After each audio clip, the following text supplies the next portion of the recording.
Yeah, y'all. So what I was gonna say, I just wanted to be past it. I started talking so y'all can really hear me. Like I said, there was a brother who was in my first live of the day, and he was from Northeast India, a place called Nagaland, and it's named Nagaland for the Naga people, Naga.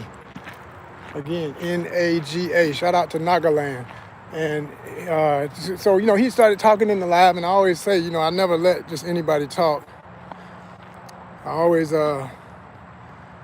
set up my filtration for it to be only subscribers can chat. Usually, I mean, sometimes I forget to do it and I regret it because that's when the goofies want to come in and say silly stuff and get their head taken off digitally because we don't play them games, man. We block quick. We don't play no games around here. It's grown folk channel. You know what I'm saying? Put the kids to bed. But I was just talking, doing my usual chit chat, and he started, talking a little bit, but he was real pleasant and respectful. And I said, okay, what's up, brother? Where you from, man? And he said, I'm in Northeast India, Nagaland. And I said, oh, man, Nagaland. He said, you should come during December, because that's when we have the Hornbill Festival. I said, whoa, wait a minute. Now, you talking about the birds, hornbills? There's different species. He said, yes, the birds. I said, oh, man, yeah, I'm with that, brother. And I just started breaking down how, one sentence like that can change your life. Already done changed mine, because I immediately started looking up the people in the land, and I kind of grinned from ear to ear because I was familiar with them. I just hadn't looked at that group in a long time. I've always been fascinated by tribal groups, original humanity, how we were living off the land prior to modernization, technologies that are so advanced or not advanced, regressive instead of progressive, but yet we think we're so fancy. All of that. I get into that. I'm deep on that, right? But I do respect the benefits of technology. Hell, I wouldn't be able to have this conversation with you right now if it wasn't for this phone in my hand and the ability of what it can do and the minerals from Congo that make it possible to work. Hello, keep the batteries and everything in these TVs and phones and stuff working. So, I don't take that for granted. I use that energy as progressively and responsibly as possible, knowing that it is a privilege to have these devices. So, that's why I'm such a stickler about not being ratchet and not clowning and being a fool online, because we all have fun with. There's a time and place for everything, but I'm saying, when you just when your intent is not, it's simple and plain. It's function versus dysfunction. If your frequency is low frequency and negative, then you're wasting time. And there's people out here who died for you to have that thing in your hand that you call a phone. So don't take it for granted. Don't disrespect the privilege you have to have that technology. Stop being so flippant with it. Don't be so flippant with any of this. Be careful about it. Be respectful about it. You know what I'm saying? So anyway, bro was coming correct. So we was talking, and then there was a comment. Somebody tried to make, or at least at the time I thought somebody tried to make, and it said, got blocked. And I was like, I made the statement in my life, I said, oh, see, that's what you get. Are you trolls out there? And this is why we were talking, me and the guy was still talking. And it said, this comment has been blocked. Do you want to see what the comment is? Because it could be suspect. I said, nah, we ain't going to see what it is, because we ain't giving no love to that. I was saying all that, right? But I took a pic of it. I came back to the live at one point, and I took a pic of the comment. And it made me laugh because it was actually the same guy I've been talking to had made a comment. It wasn't towards me, and I don't think he really meant any offense, but the app is going to read things. It's AI, so it saw one word, and I know what it was. I'm not quoting direct, but in so many words, he said, the place where he's at, Nagaland, he said, and mind you, this man, they speak English. I looked them up. They do. Their main language is English, and then they have Naga Pidgin. They have a Pidgin language, which is like a Creole. If the French took you over, they call it Creole.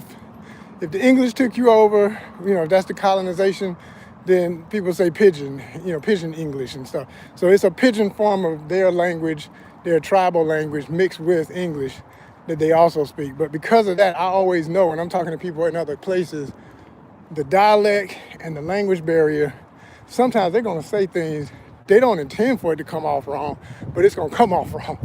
And if you got an American English company like this trying to interpret it through its AI structure, it's going to always generally mess up. Just like it messes up when we do certain black slang that's Ebonics and stuff, and it don't get it, and it's like, what the hell? Why'd you say that? And it's like, oh gosh, it's not what you think it is. Food, that ain't what I'm saying. It's not bad meaning bad, it's bad meaning good, right? So shout out Run DMC. So, what I mean? It's like that. So anyway, he had said in so many words that people in the mainland India sometimes consider them, he was trying to say they try to act like they're savage because they're still more tribal when they are actually more savage.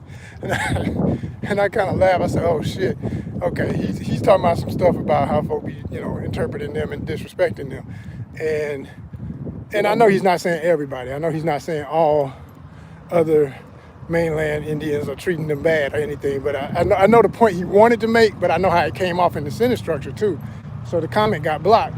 And then he also was saying something to the effect of, and they call us Chinese because they do look, and they probably do have, according to my research, there is speculation that they probably are rooted to peoples who migrated into that region from what is now, because you got to keep in mind, these countries, as we say, these modern countries, like whatever the countries are now, the world is ever changing. Territories change, political lines change.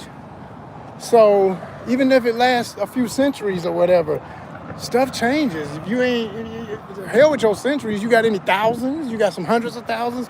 Oldest cultures in the world, man, we're talking hundreds of thousands and stuff. So, before there ever was a China, these people more than likely moved into the area of what is now Nagaland. And so I understood his statement, and I understand why he said it or tried to say what he was trying to say. And like I said, I don't think he meant any offense. So if you see this later, brethren, I just want you to know I did look at the comment and I saw what you meant.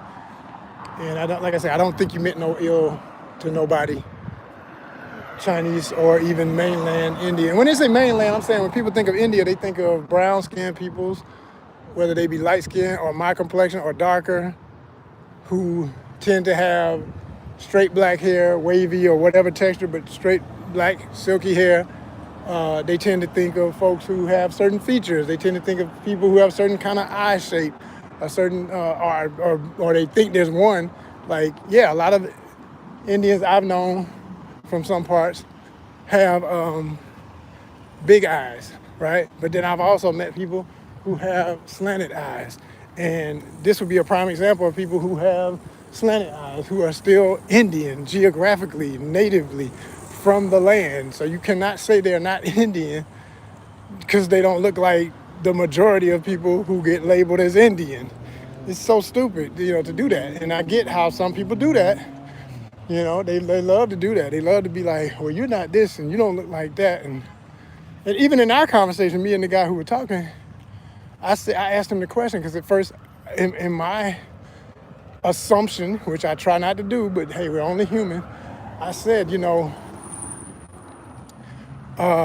being Indian, because this is before he had said what region he was in. I asked him, I said, do you think I look a little bit like some of the people in some parts of India? Because I think that's a lot of the reason why I get such a fandom from people in India. I got a lot of regions, not just one, like all over the country that be subscribed. I mean, it is the biggest population in the world.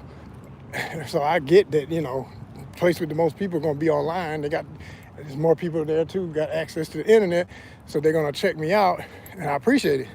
Oh yeah, there it is. 23-17. Go Jags. Yo, scores popping up on my screen.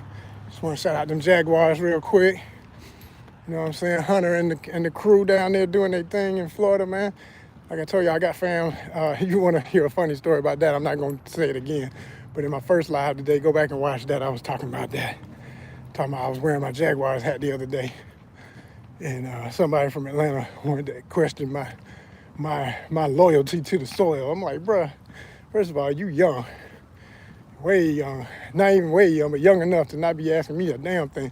I'm 50, bro. Don't do it. Don't do it. I'll wear anybody's stuff. I don't give a shit. I like what I like. I love what I love. Ain't nobody gonna test me about nothing. Please get on with that dumb shit. And he was being playful, but it was kind of an odd time, and the way he was doing it was not the way I think you should do that when you don't know somebody. But anyway, no big deal. Another fun story. You can watch that. Please watch some content. It's the first live from today. I talked about it. You can hear all that. But to continue on with the story about Nagaland and the people and everything. So I asked the brother who was from there, I said, do you think I pass for, the features of some Indian people and that might, because I'm thinking that. And so that's when he mentioned he was from, Nagaland. And I was like, oh, okay. So that, and then I realized, I said, oh, he may not even look, because I knew he may not even look like the quote unquote typical phenotypes, plural, phenotypes of what people think of when they think of Asian Indians, South Indians, right? So I said, South Asians, India, I said, well, what's... So then he said, yeah, you don't really look like the people. They have a certain look. And I laughed. I said, well, the people look a lot of different ways too now. I mean, ain't no one look. So once I realized in my research to quickly figure out where Northeast and where Nagaland, I said, oh my gosh, he's those people. Like, they really do look. And there's speculation in scientists, archaeologists saying that they either came from Southwest, what is modern Southwest China, or Southeast Asia. And they look that. To me, they look like they have the complexions of some. I can't say some and maybe and all that enough, because I hate to make generalizations of how people look, because it's not true. There's no one way about nothing. I don't care who, even if there's a majority, there's still a minority that needs to be considered. So trust me, I'm intelligent enough, respectful enough to say it just like that. I want that to be very clear.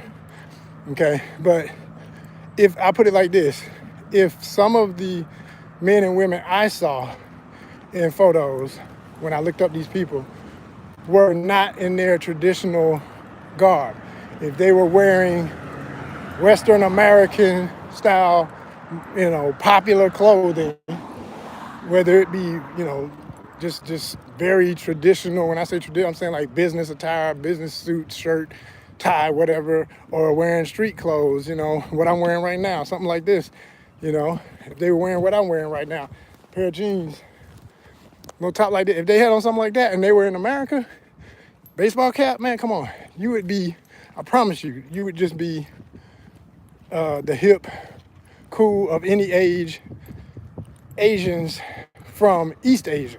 They wouldn't even think of, most Americans would never think, oh, those people from India. Because there's a stereotype, unfortunately, like I say, and there's a reason for that.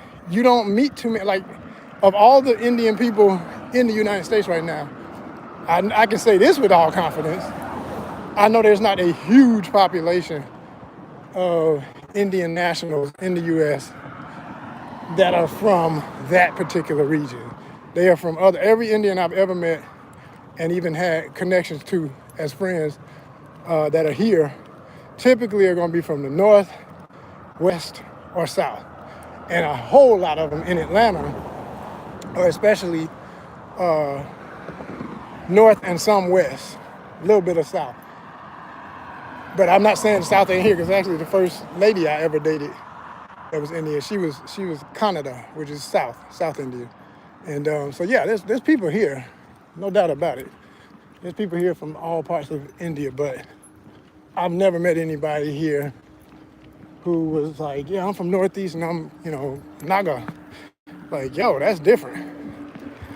And they're very interesting too, because they're one of those groups that I'm sure, I would hope anyway, that they have some land protections and cultural protections to keep their culture intact, because they still do their festivals. They still, do their traditional knitting and beadery, and they have feathers and things like I know the hornbill is sacred to them, so that's why they had a festival for that. So I got a lot of research more to do on that to speak extra confident about, whatever. But I want to appreciate it again. I just thank that brother for being in my life, man. That was dope. That really that whole there he is. He's back. I done spoke you up, man. I'm literally talking about you because I was telling people how much I appreciated our previous conversation, and I went and did my quick research on Nagaland. And I said, well, I'm gonna get out here on this second live. I decided I ain't gonna worry about driving today because I usually do my rides doing courier work, and it's just real slow today. So I said, man, let me get my steps in, let me get my walk in. I'm gonna go live again. So I was telling them the story about how we were talking, and I broke down. And I want you to know, I looked at the statement that got blocked, not realizing it was you trying to say something, and the app didn't understand what you were trying to say. I understood what you were trying to say. Okay, and this is what I was saying earlier. I was saying I understood what you were trying to say. You were breaking down that in mainland India, a lot of people would think that the Nagas are not Indian because they say y'all look Chinese. But I was making the point. I said, well, geographically, you're within the boundaries of what is considered India. You are Indian. Nationally, geographically, but ethnically, I'm sure y'all have a blend from what I could see when I looked up who the people were. And I want you to know I did know who your folks were, but I had forgotten that name. I haven't looked into that in a long time, but I am somebody who loves to look up tribal groups and know about things like that. I've always been into that since I was a kid. I was always fascinated with tribal culturalisms. So as soon as I looked at pictures of the Naga people, I said, oh, those people, yeah. Like on the border, on the north. I mean, you said northeast. It was like, so when I saw it, I said, oh, yeah, right near southwest China. And, you border in some of that other Tibetan area, all of that's near. I said, yeah. So so I was just making a point. I was saying, for the average American, and I hate to say that but it's still true because a lot of people here do not, they act like they know everything. They don't know nothing. They don't look up nothing. They don't read. They just want to assume they know stuff.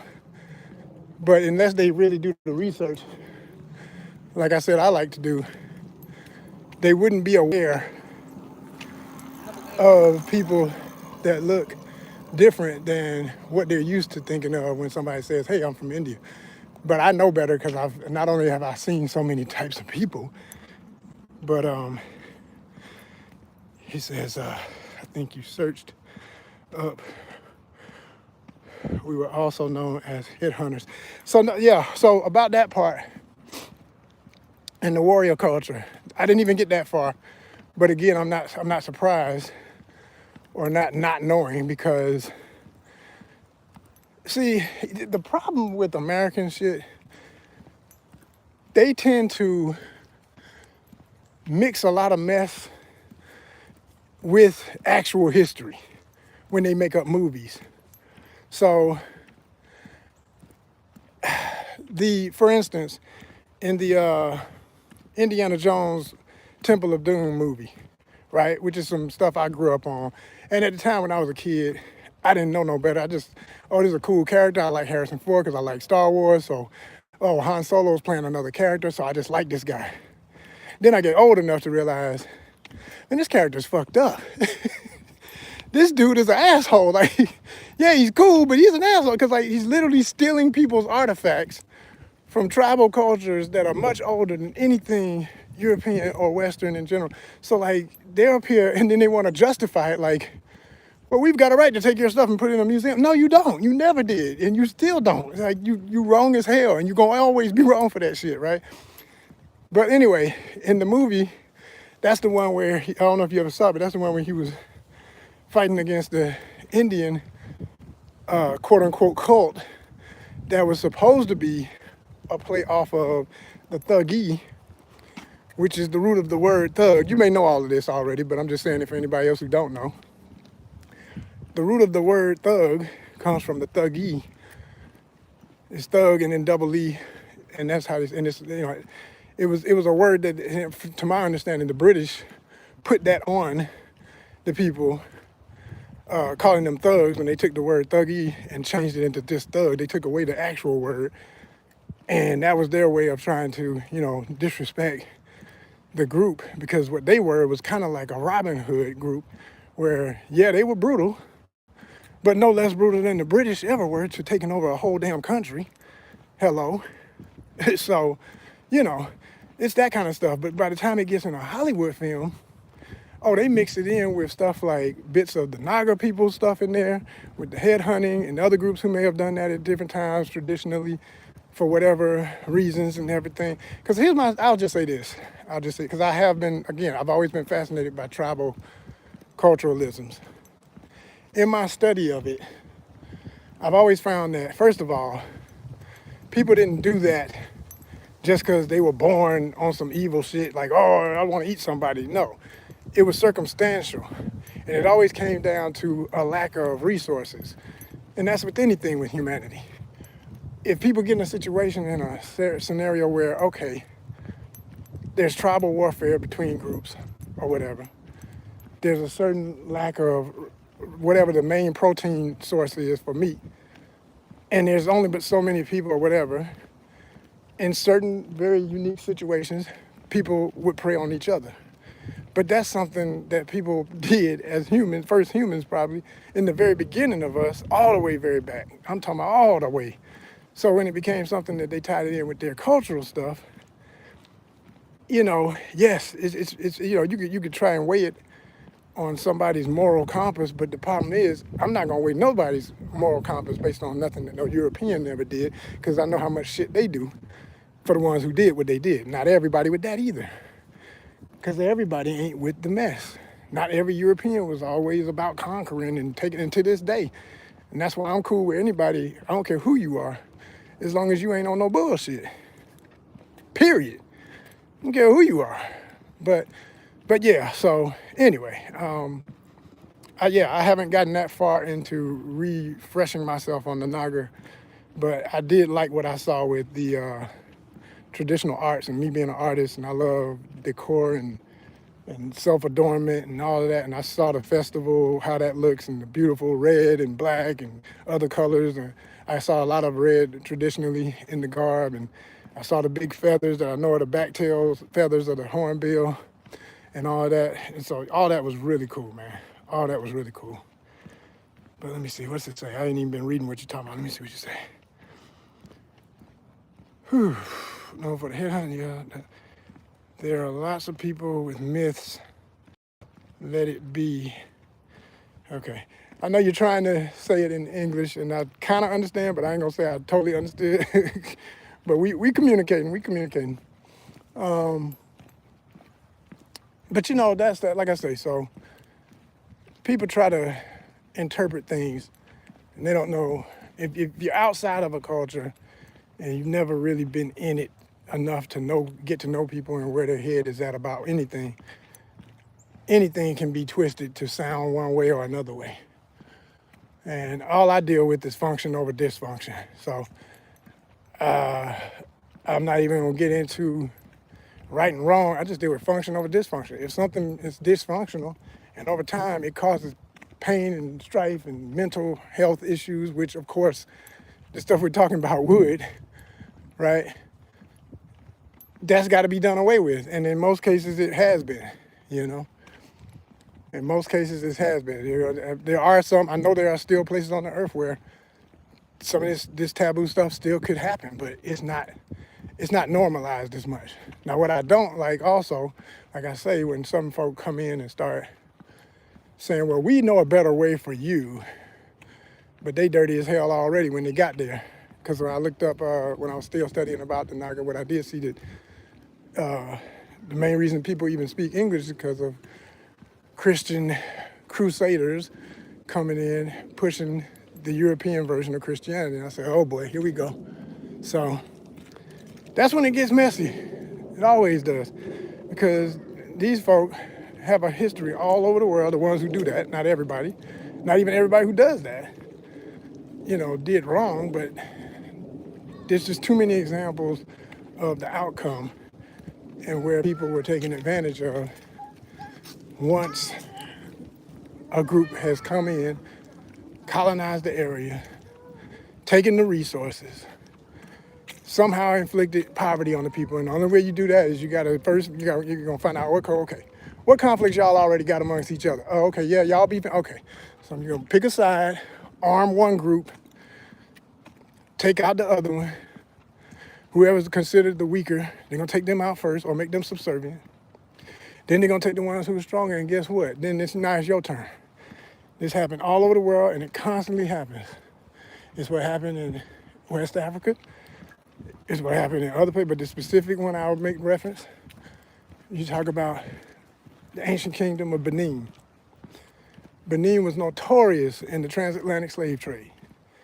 They were selling all of their enemies into slavery. They was like, yo, if you ain't us, they ain't seen it as no cousins, no kinfolk.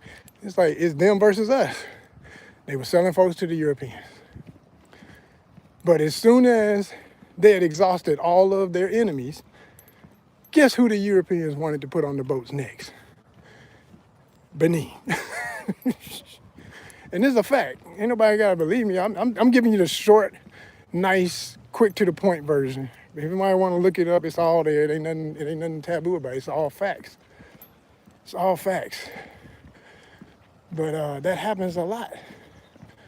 And every time it happens, the result is the same. Because once you've broken down the culture enough, then they're gonna come in with the religion to make sure they never have to fight as much anymore. They'll fight when they got to keep control of the resources, but for the most part, the people gonna do that to each other. They're gonna keep each other in check because they're gonna put certain folks in charge of certain things and others not, and create gatekeeping systems and create buffers. And this is historically factual evidence. I mean, you got folks who did this modern, ancient, everything. The information is there. It's just whether or not people want to know. There's nothing hidden anymore. When I was growing up in middle school, high school, man, this stuff I'm saying right now, oh, wow, ooh, wow. Oh, man, I don't know if you should say that out loud, man. Them people gonna come get you. Man, there ain't nothing you can say just about anymore that's so taboo. The only thing that matters is whether people are gonna be intelligent enough to even care. Because people are falling so in love with the lies, they don't want to hear the truth no more. So the powers that be, they ain't got to worry about people talking about no truth. They're like, man, whatever. Who listening to that? Don't nobody care. Put some more stupid stuff on. They'll go to that quicker. They'll go to that quicker anyway. Let's see.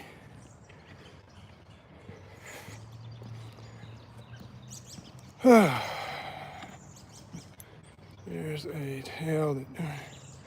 He said, there's a tale that during our ancestors, we used to say, the more hunt, the more brave we are, being called as strongest and bravest. I think I kind of understand that. Again, I know you're trying to, piece it together. But I hear you. I hear you. Yeah, man. One thing I think all of us, anybody who cares to be one with the rest of humanity, to get to know other people in other places all over the world, we just gotta understand that protective spirit of being a warrior is best utilized mentally and not so much physically anymore.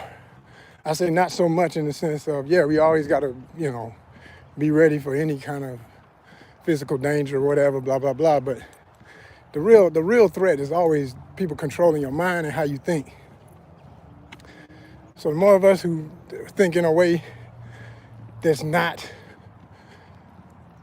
so predictable, that's the true power. Because all they want to do is market you and figure out how to make sure they always got control over you. how you thinking. They got control of how you think. They got control of how you spending. They ain't got to worry about nothing. But you gonna always do what we expect you to do. When they can't predict it, that's their frustration nowadays. They want predictable consumerism. See, you can't control what's happening right now in this life. Brother come in and tell me about a place I didn't even know as much about, and I'm reminded about because I did know, but I didn't know a lot about. So now I want to know more. So now maybe one day I will be there. Might meet some of your peoples, whatever. You know what I'm saying? Things come together like they're supposed to.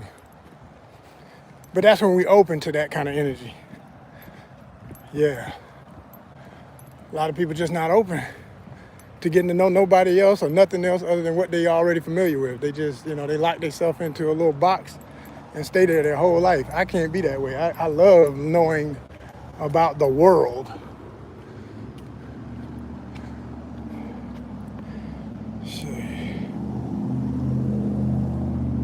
No, it's all good. I understand. Hey, trust, bro. I speak to a lot of people internationally, and I always know it's a challenge. Hell, it would be a challenge for me. I don't speak nothing but English, clearly. I dabble in Spanish, and I'm working on getting better at it because I want to be able to speak fluent in Spanish.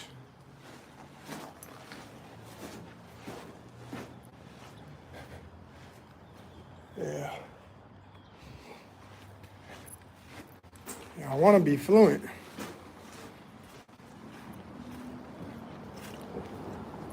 And I will be, because I want to be. I mean, I may never speak it. Excuse me. Woo. I may never speak it completely fluent. I don't even care if I get to that point. I just want to be conversational. I just want to be able to say enough to get through a basic conversation. Yup.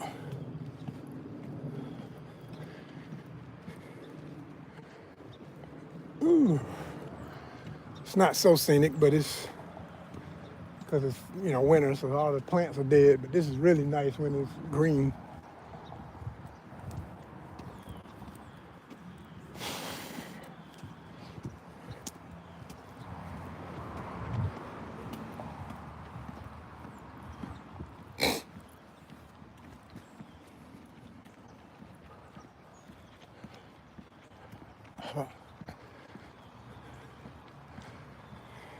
Big doggy coming up.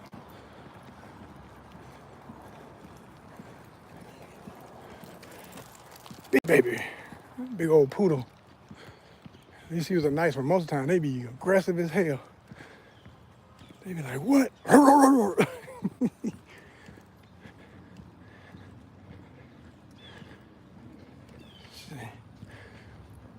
Yep.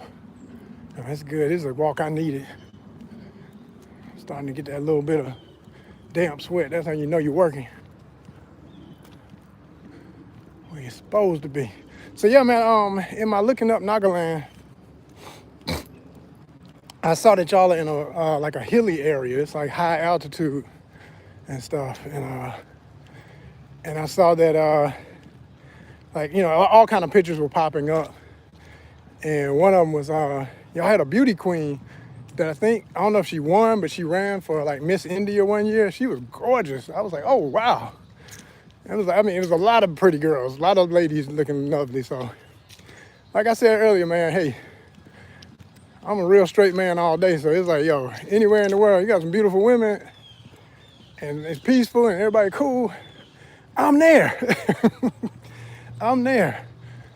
But yeah, a lot of beautiful ladies, and y'all have unique features because, like I say, it's like a blend.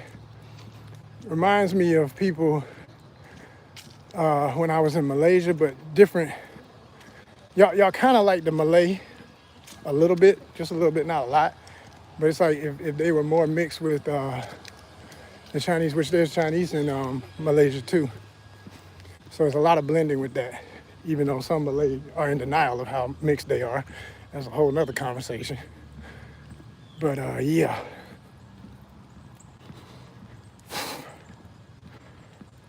He said that grass that I was just showing him reminds him Call of Duty, Modern Warfare. Okay, so you be gaming, eh? You play Call of Duty? I don't play, man. I've tried. That is not my game.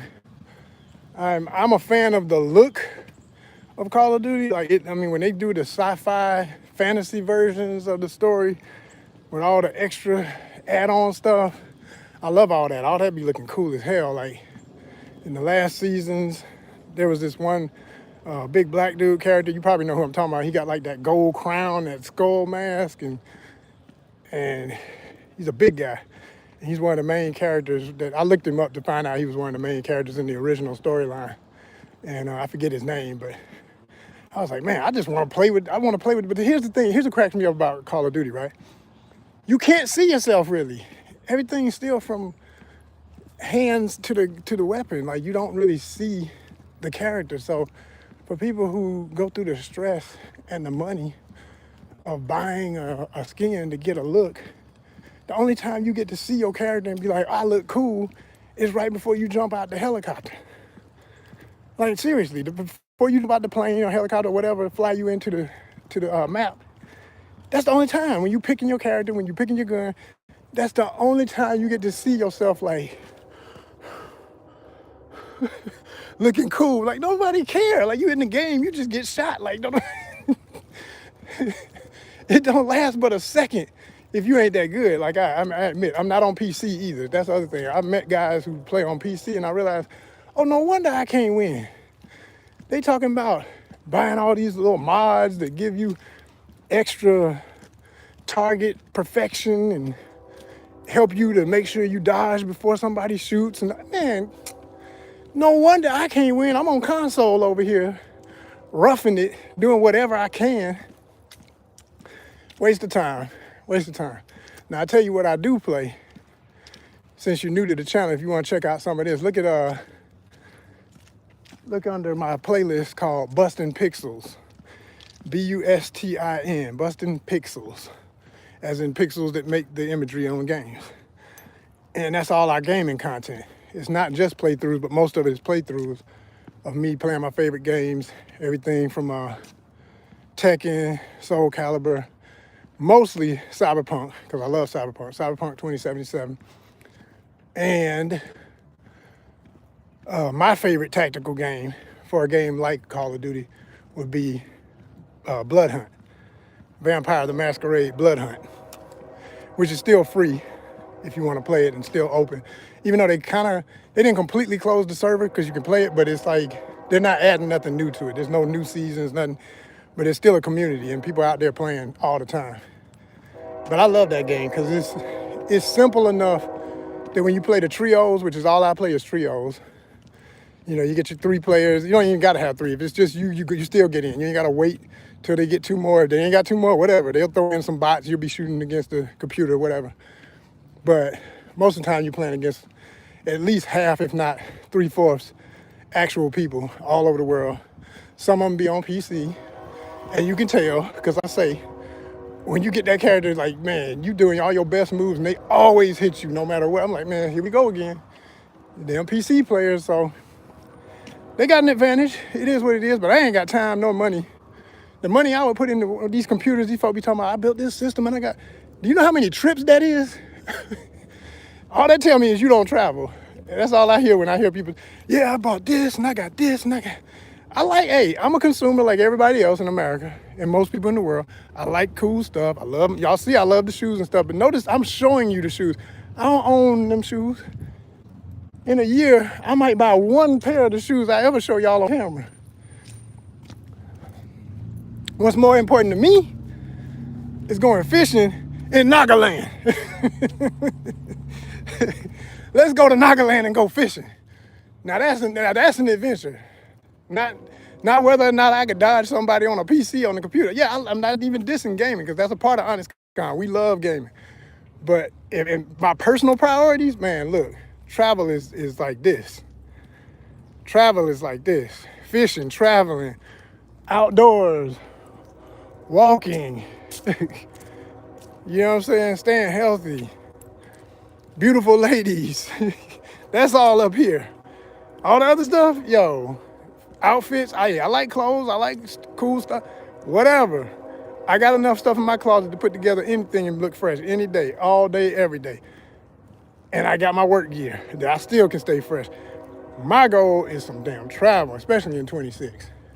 And from here on, because I missed it in 25. I didn't go nowhere. Well, hold up. I did go places. I didn't go nowhere international. I didn't get no passport stamps. So that's a problem. We got to change that. We got to get that right in 26. That's why we're going to get this monetization up. Said, everybody's cool here in Nagaland, and it's cool. You'll get very beautiful scenarios, plus peace, and you won't want to leave, trust me. That's what's up. That's the kind of energy right there. That's the kind of energy, hell yeah. These squirrels, I don't know if they're going to stay on camera if I turn it around. Hold on, I'm going to try and get them.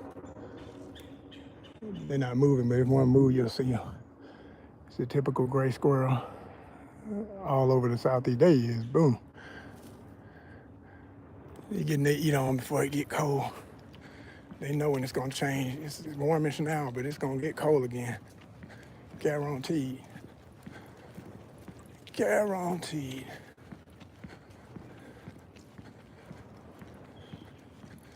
So yeah, no man, I'm definitely about that. All about the travel.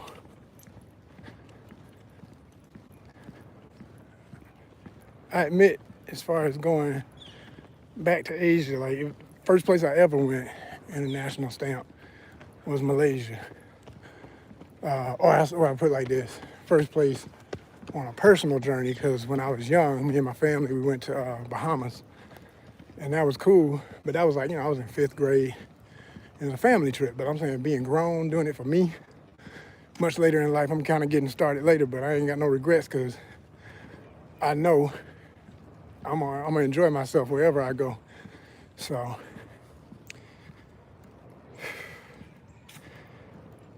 hey yo, yeah, man, it's all about nature. We are one with nature. It ain't separate. We mammals, you know what I'm saying? We are mammals. Humanity is a mammal. Some people are in denial of that. Don't matter what you deny, we are. So yeah, we part of it. So yeah, I love being out in the show enough. Absolutely. You'll see. Keep looking around. Like I said, I know you're new to the channel, but check out ONYXCON Outdoors Worldwide. That's one of the playlists and one of the shows I do. Like right now, literally what I'm doing, this I would call that. I'd also call this ONYXCON Fitness. It would be in that folder too if I put it in there.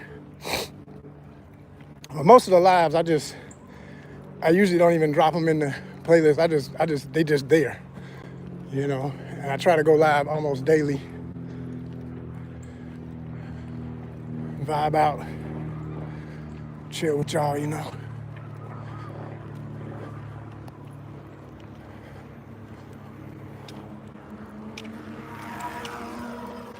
Yep.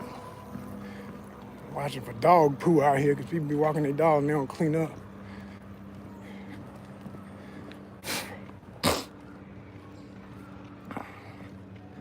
But yep, that's the life, man. That is the life. So, are you in Nagaland? Is it like, are you in a village situation? Are you in a little town?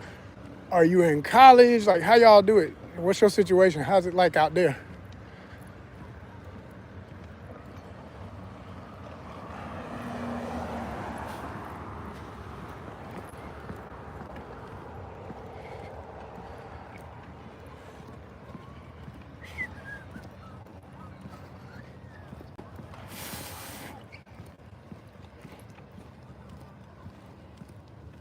I don't know if you saw heard that last question, but okay, there it is. He said he's in a town. Okay, so like, how developed is the town? Like, I don't expect it to be like a super big city or nothing, which is good if it's not, because everything don't need to be that. Like, I'm the kind of person, I ain't got no problem with, I'll go into a city, like even in Atlanta, right? I'm in Metro ATL. So Metro really means, like, we have counties, and the counties have little cities inside of them, and neighborhoods and districts and whatever. And so the county I'm in, for example, has like probably 4 major territories, neighborhoods, and I'm in one of those. But then you have, for every county, they border, the main county as far as the ones at Metro. So it's Fulton County. Fulton County is where the city of Atlanta is. And it don't get no more city than the city. But then you have some little mini cities like Buckhead may as well be a mini city. And then you've got like Chamblee and some other areas on the north side, Gwinnett and stuff like that way up. Like for all the hip hop folk that be knowing about different folk, like if you ever heard of the Migos, the rap group, they're from Gwinnett. But Gwinnett is like probably hour and a half to 2 hours from where I'm walking right now. Like that's way north, way north, kind of north, actually kind of northeast, I think, if I was looking at it right on the map. But so there's a lot of areas within the county. So like I always say, any county that borders Fulton is definitely Metro Atlanta.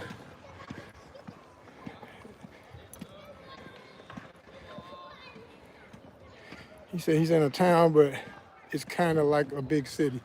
I hear you. What is the nearest true big city, and how long does it take to get there?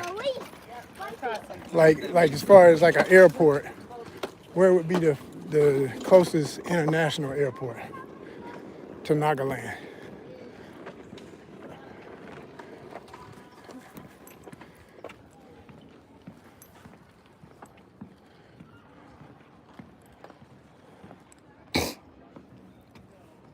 Show y'all this little junky pond. I hate that it's junky. People just don't respect nothing. They really need to clean it up.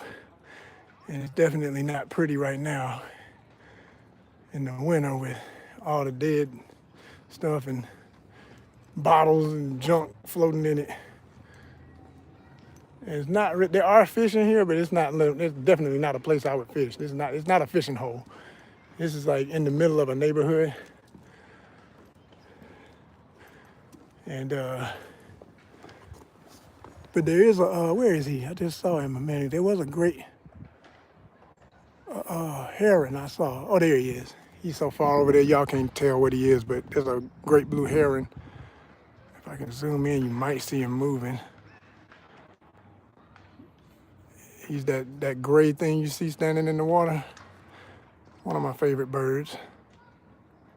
They get really big. They stand, like when they get full grown, they be like 2 meters. Like, you see them moving?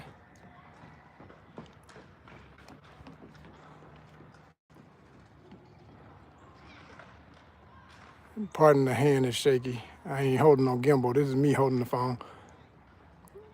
I ain't feel like bringing out the gimbal today.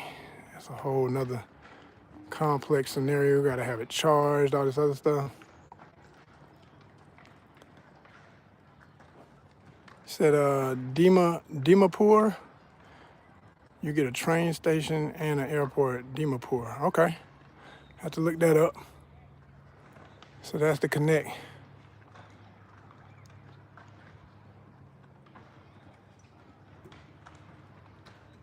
Hey, how are you? All right, all right. Oh, you your phone? You got your phone.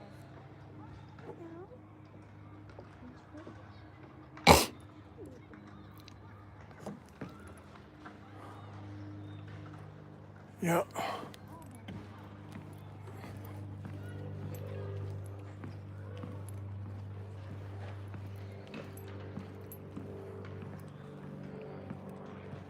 Dimapur. Okay, I had to look that up. For sure. Do you know about fishing in Nagaland? Like, what are the main bodies of water? Are y'all near a river? Y'all got ponds? Y'all got lakes? I know y'all not near the ocean, so, but I always say whenever there's people anywhere, there's always a water source because we can't survive without water. So there's always a river, there's always a pond, there's always a lake. reservoir, human-made, whatever. What's y'all situation with that? And what fish are the biggest? I won't say, I don't like the word game fish, because even though I am a adventure angler and I fish for thrill, I also fish for meals. So, and that's the original purpose of fishing. So I'm real big on. I put it like this. I always say, if you ever hear me say, "Oh, it's a sport of fish," to me the sport is between me and other human beings. That's just, oh, I caught this one. It was this size and that. That's human shit. Period. Because the fish ain't got nothing to do with that. Fish trying to survive, and when they fighting, what's a thrill for us is literally them fighting for their life. It's fun. I ain't gonna front. My human nature enjoys the process, but I ain't gonna front and pretend it's not something trying to, survive. So I respectfully, I don't consider that a sport.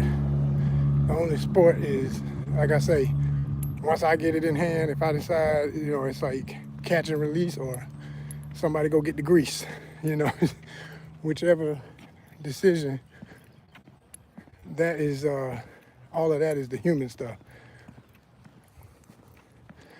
But yeah, what kind of fish y'all got?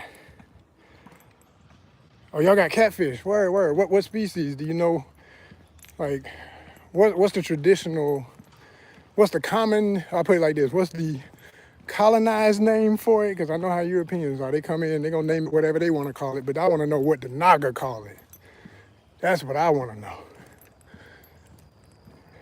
Because when I think of India, and I don't know if that's in your region, but one of the greatest catfish I'd love to catch is one that the legend Jeremy Wade, who did River Monsters, if you ever watched that show, he was somewhere probably in your region, because I know it. I don't think it was. I know it was like northern India. I think, and he caught what they call the goonch. Was it goonch? I think that's it. It's one that's got teeth. There's a couple of species of catfish that have teeth, but they got teeth, and they get huge, and they're considered sacred in that area. So like he's all about catch and release anyway, but wasn't nobody saying, okay, after we get this, we gotta take it to the village and eat, but they let it go. But I'll never forget that fight, man, because he was in the water, it was thrashing, he couldn't get no control over it. He finally got it where he could hold it just for the camera. I was like, man, that's an experience right there. That's a beast. Beautiful. We say magur mas. Magur mas, the Thai catfish. Okay, so they're native to Thailand also. Magur mas. I'm doing screenshots of all. I'm looking up all this. Appreciate that, fam. Hell yeah. Magur mas. Yeah, that's what I'm talking about. Tell the Magur mas I want to meet them. I want to meet them all. I need to meet all the Magur mas. Hell yeah. So is mas the word for fish, or is it Magur? Because I know in some languages, like in Spanish, you put the adjective after the noun sometimes, stuff like that. So which word means? Well, you did say Magur, so Magur is fish. There we go. Oh no, mas is fish, excuse me. Okay. Mas is fish. Okay. All right, cool. Cool. Hell yeah. Love that. See, this is the kind of language I be trying to learn, man. If I learn how to say fish in almost every language in the world, I always tell people take fishing for granted that don't do it. People who don't respect fishing. Man, fishing is a bridge to everything. Like, fishing is literally like saying hello. In my experience, like if somebody loves it like I love it, I say I fish. They don't care if I don't speak no language. It's like, Joseph, clear it out. Give him whatever you want. It's like it's just instant respect. You know what I'm saying? Versus somebody who don't know nothing about it. But if you know, because they understand, man, that's life. Like that feeds a family. That's a skill. That's an adventure. That's a rites of passage for so many men. Like, and women. But it is that thing with dudes. It is.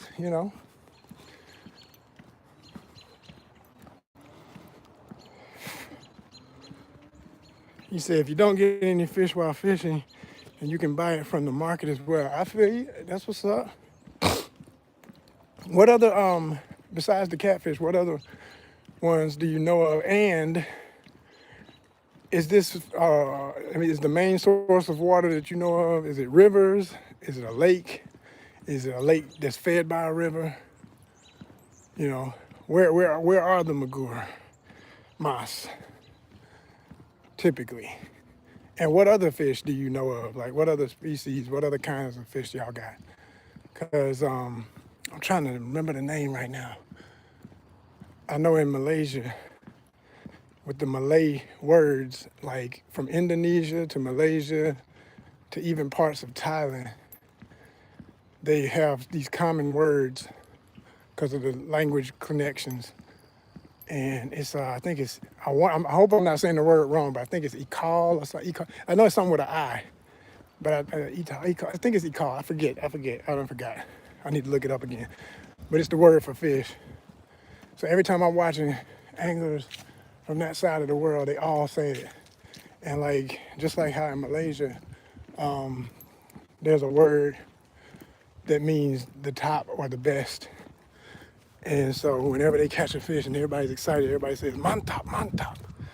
So in Malaysia, I know they say that in Indonesia, they say that in Malaysia.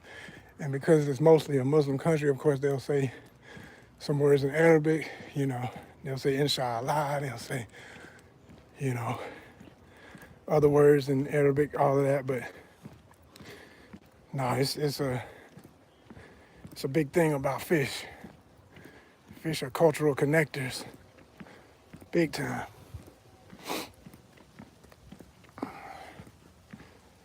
He says, I only know those, I don't know much because I'm allergic to fish. I got you. But yeah, there are lots of fish. That's what's up. Yeah, don't play with it if you're allergic. I understand that, man. We can only eat what we can. Can't be messing with stuff you ain't supposed to.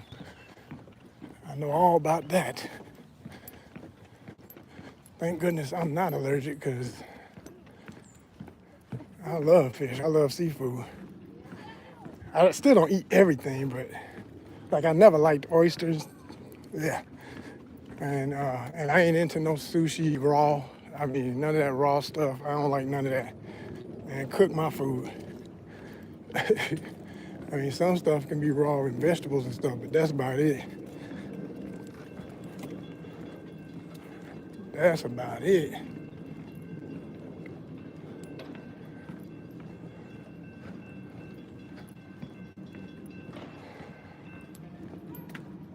What other major wildlife would you say Nagaland is known for? Like I'm saying other animals, like land animals. Like do y'all have certain types of monkeys, baboons, certain type of deer, certain type of and I'm just throwing stuff out. I'm not saying none of that's there. I'm just you tell me. What's it known for? Y'all got tigers? I know there's certain regions more tigers and stuff, but like what do y'all have a lot of, especially known for it?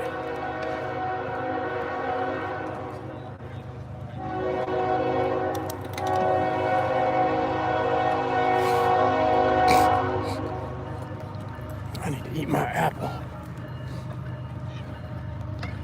Starting to get hungry.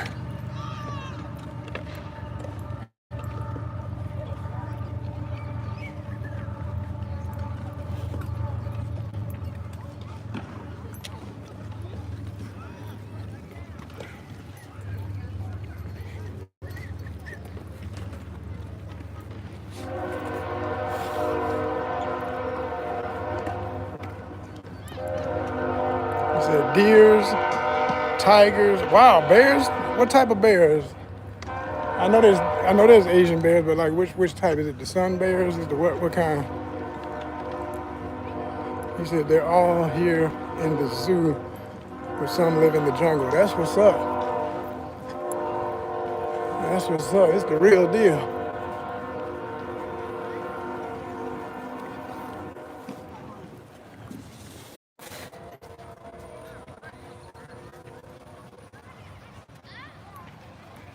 Yeah, I'm back, y'all. And take my brief break. Break out my little snack. Got my apple.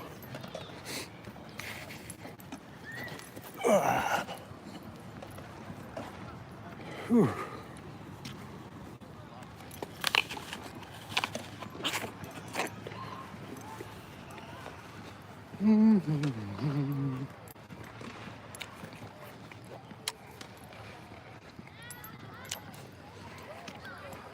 It's all right. Wish it was sweeter.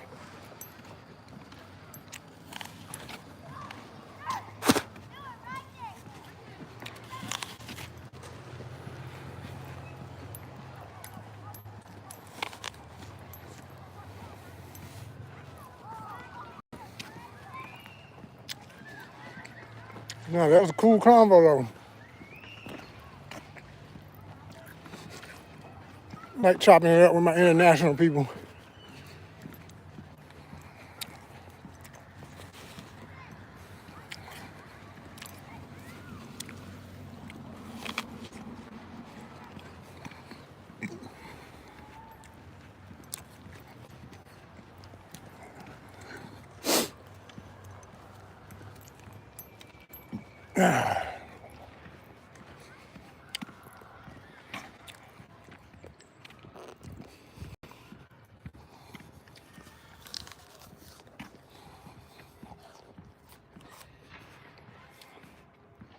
Them winter skeletons. That's what I call it when the trees got no leaves. Them skeletons in the sky.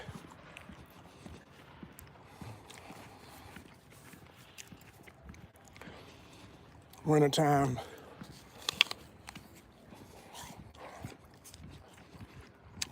You wouldn't know it with this temperature though. Another one of them days where I think it hit 70 today.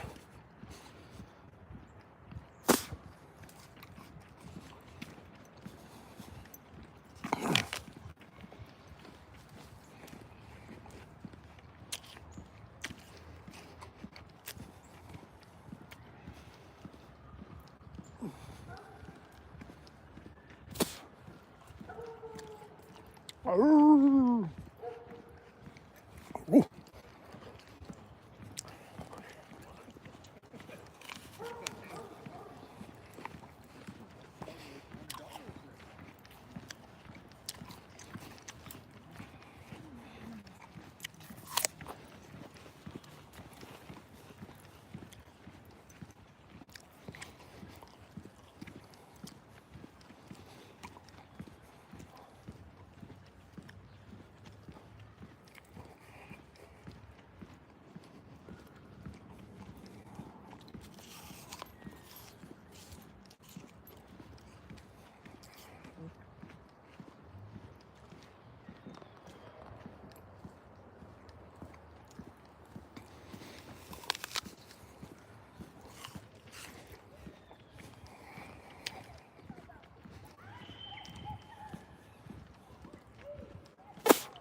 Damn, my power would be trying to go out on me.